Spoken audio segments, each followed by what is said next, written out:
Hi everyone, Karen Hickey here. And alam nyo ba, nung unang panahon ng nail tech life ko, char, pero seryoso. Dati, pag nagkakabit kami ng half tips or ng mga nail tips, ang ginagamit namin is yung classic na air dry glue.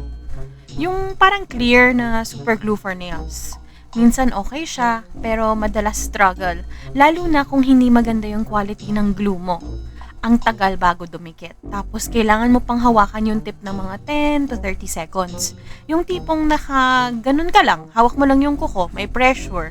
Nag-aantay ka na sana kumapit na kasi pag nadulas, uulitin mo na naman. Ang mahirap pa dyan, pag nagmamadali ka tapos hindi pantay yung kapit, tanggal na agad. Kaya minsan nadadagdagan pa yung trabaho kasi ang daming adjustments. Saka hindi rin ganun ka-consistent yung kapit lalo na pag pawisin yung kamay or humid yung room. So ngayon ibang level na, ang dami ng options at isa sa mga pinaka-favorite ko na ngayong option is si glue gel. So parang regular gel lang siya pero adhesive siya for nail tips. Ang dali gamitin. Apply mo lang siya sa natural nail or sa tip, press mo lang saglit, tapos pasok mo agad sa UV or sa LED lamp.